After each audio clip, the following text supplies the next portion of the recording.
Remember those three-way light bulbs I put to the test long time ago? Well, guess what? Now it's a four-way light bulb. Let's open it up and see what it's all about. It will fit pretty much in a regular light bulb socket, but you do want to read the information so that way your socket is powerful and compatible with this light bulb. But check this out, this is more like a garage light. You can kind of point it all down. Wow, it kind of inverts all the way down this way. Flat, looks like a fan. Or you can make it like a lantern and kind of point it at this kind of 45-degree angle, 30-degree angle, so that way it illuminates the whole room. It's really unique. So let's do a little comparison. So you see there is a three-way, and this is like a heat protector on this one, but this is LED light bulbs. I guess these ones don't heat up. So you see the difference, three ways, four ways. So obviously this one will be a lot brighter because it has an extra panel of light bulbs. Okay, let's do a quick comparison. I'm gonna take out this light bulb. Whoa, that's bright. Oh my goodness. So we can push all the lights down so that way it concentrates the light down here. You see it's kind of darker over there. Or we can make it like a lantern and make it bright everywhere and still just as bright out here. So that's pretty amazing. Look at that. Turn it even more. Boom. But less bright down here now. Or you could just do two this way, two like facing that way. That's kind of cool. So you can adjust it. Or you can turn them all turning kind of this way. So cool. So as you can see, this light bulb is very bright. It's almost overexposing. Let's flip these two down this way, so that way you can walk in. It's not like lighting into your eyes. That's pretty awesome. So you can put them all down like this. If you have a table down here working on something, it can look like this. That is so bright. Camera just overexposing so hard. Beautiful. And again, you can turn it like a lantern like this. Boom. And it illuminates the whole area, but not so much below here. So I guess you can do it like this, one down, and everything else illuminates the whole area, so that way it doesn't illuminate the wall as much. You see how there's a darker spot because we turned this down. So I'd say if you kind of set it like that, that's make it brighter on the bottom and everywhere else. So just really cool. You can change the configurations really easy, and then whenever you're done, just twist it and it's all out. Again, very bright light bulb. I really like it. Boom. Very easy to take it off. So you can definitely start up some charcoal. Got it here, another torch. This one, check this out, a miniature over here. So you need one of these propane tanks. You can get them at grocery stores. This is camping propane tanks, or you could be using for many things. So how does this work? Okay, this button to strike it, this one is to adjust it. There's flame definitely coming out, it's just hard to see. This like this kind of flame to start charcoal, or you can adjust it. Oh, very powerful, and shut it off like that. And looks like this is just to strike it. To turn off the flame, you either press it on or off. Boom. So this is kind of cool, miniature over here. Let's see what the flame looks like in the dark. This is just a little bit of a flame, and it's way more powerful.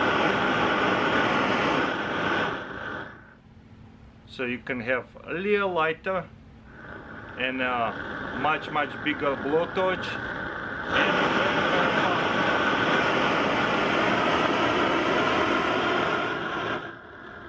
That is cool. So let me know in comments below, what do you think? There is a burn for it. I'll show it to you this way.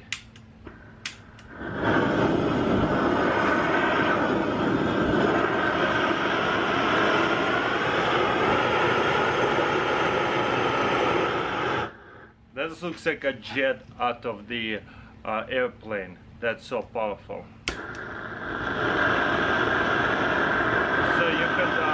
definitely start up some charcoal, get the fire going really easily.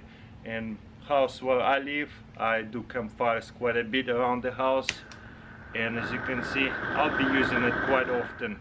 Simple, doesn't take too much space, easy to shut it off. And for safety use, I'm probably gonna take this off whenever I don't use it and keep it separate. As you can see, it's pretty easy to put it on and off, and it seals it pretty good inside there. Just in case, keep it off whenever I'm not using it, so nobody can get to it. Whenever I need to use it, put it on, start some charcoal, water.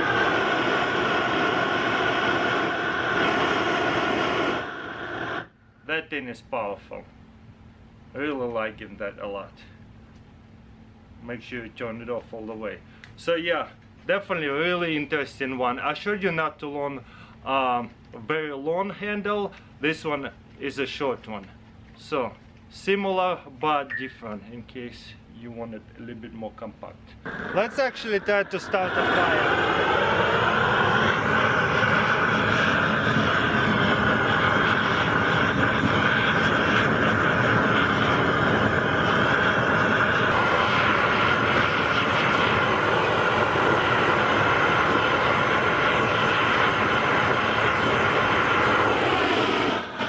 I think they will do. And there you go, we got the fire going. Obviously have a little twigs, so that way it burns well. Maybe a little bit more just in case. So that way we don't have to wait while it's smoking.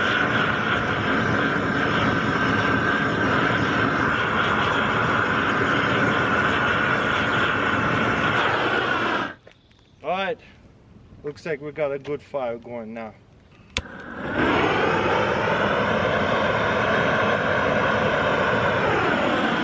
This is birch, that's why it's burning kind of black smoke. It has a lot of sap. But yeah, you got bonfire going pretty good. Got it here, very unique coin sorter. Check this out. You just pull the whole jar of coins and grab it like that and shake it. And as you can see, all that coins that not supposed to be in a layer, gonna keep on going to the next layer. Wait a minute. Why did the quarters went down too as well? Well, we're about to see. It kinda got stuck on a whole bunch of, maybe I shouldn't put it so much. Oh, okay, never mind. Look at that. It will catch the halves as well. You see, $50, quarters, nickels, pennies, dimes. Okay, looks like I put too much. Let's take out that tray over here and try to go again with it. A little bit at the time this time around. Put them to.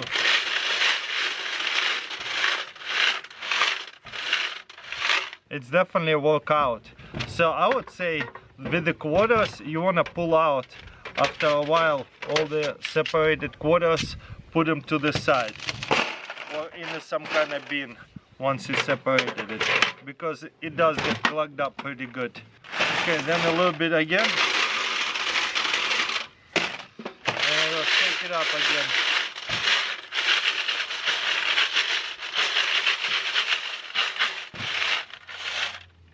Okay, looks like it's good. Then you open it and take your quarters. Looks like there's a 1 cents. Oh, there's another one.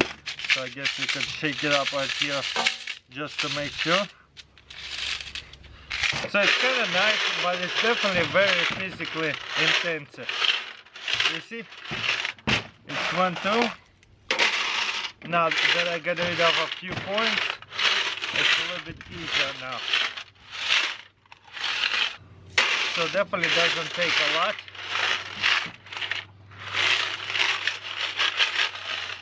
And also whenever it's overfilled, you gotta empty it out, because then it doesn't work. Like you see, the 1 cent stuck all over. So you gotta empty it out once in a while, because the 1 cent cannot go through. Definitely need to empty out the 5 cents. You see, when it's overfilled, the 1 cent cannot go through, and I don't even have the 10 cents in here. So that's separated now. Make another pile right here. So make sense, right? And right here is gonna be all the ones. And on the bottom, just a tray, it's gonna be all the 10 cents. Honestly, I thought it would be a lot easier. I'm getting tired already. But it is still a really cool vintage gadget right here. So I would put just a little bit handful. And once you see it's getting too much, you want to empty it out.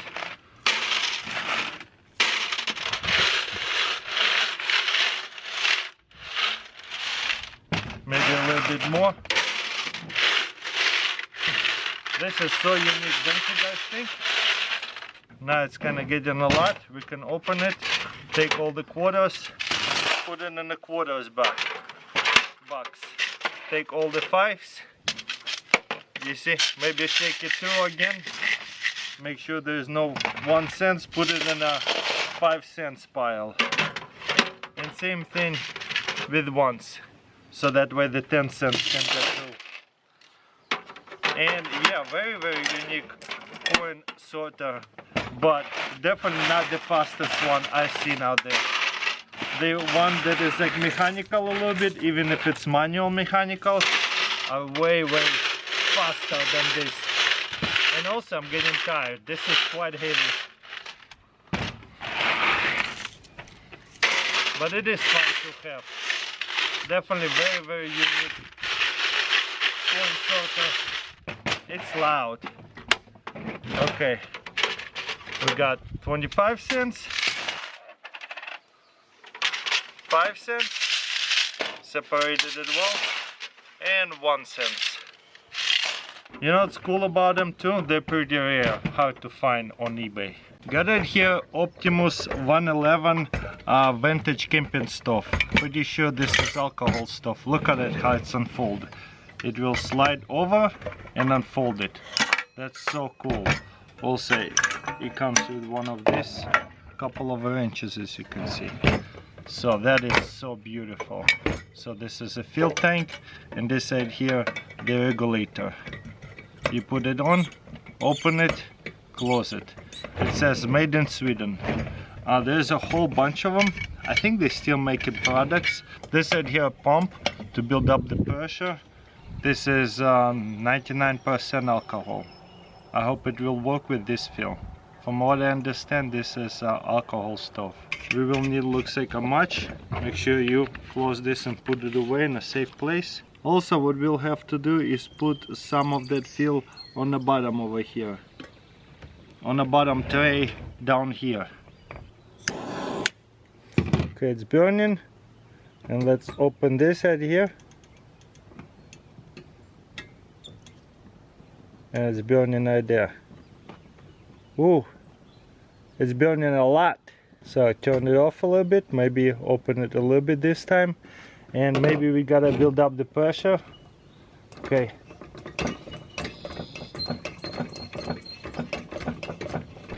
Yeah, my guess, the 99% is a little bit too violent, as you can see. I got it to pressurize and working. But if I try to adjust to turn it off, it's just not going to work. So I need to have some kind of different feel, as you can see. Now I can just turn it off. Because 99% alcohol, as you can see, burning a little bit too violent. That's not stable enough for this kind of camping stuff. Because if I try to adjust it, you see, just turn it off. But yeah, let me know in comments below what camping stove feel should I use for this kind of vintage alcohol stove. There's not too much information out there about it, but boom, I can put it away like this, lock it in, and let it cool off. Super, super unique. Let's look at this close up one more time. I love how there is already a stand for your pot, so you can boil water no problem. Boom. lift it up. So definitely do not use 99% alcohol because it's just not stable enough. But as you can see, those heavy flames, it's still working. Just need to get the better feel for this kind of stuff. Got it here, amazing battery attachments by Milwaukee. Fits all M18 batteries. This is Milwaukee Top Off. I think this is the name of it. Look what it's going to look like. So you can plug in anything into M18 batteries by Milwaukee. So in a sense, this becomes a mini generator. So let's see if it tells you. Oh wow, this is actually 4 of them. So it tells you how dead it is. So there you go. You can plug it in any tools, lights, whatever. Or you can buy this attachment, and look, it has a hanger over here, so you can even hang it somewhere. There is a little fan inside here, so it does not overheat. And what else we have here? Like a cell phone charger.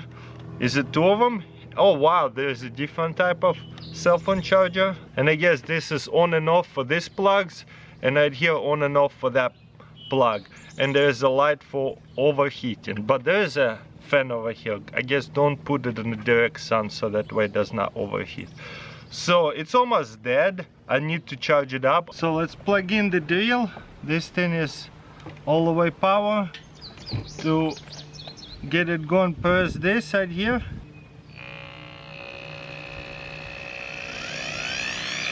So it's working. How cool is that?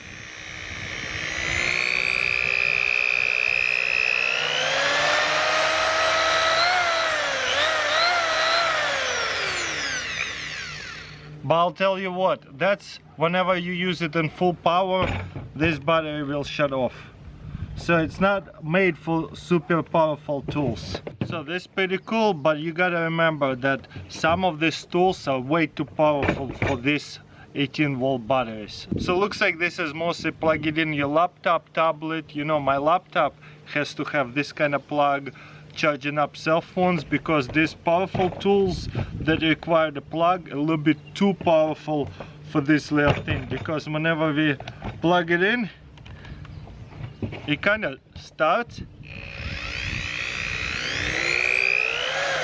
but whenever I press it all the way in, it shuts off.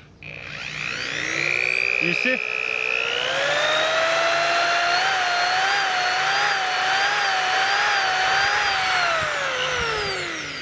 So I gotta be very slow.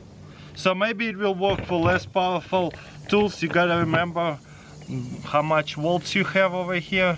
18 volt, but still really cool, like a laptop charger or cell phone charger attachment over here, like a miniature, like battery, what do you call it, generator. Very unique. But I would test it with less powerful tools to see if it works with this battery.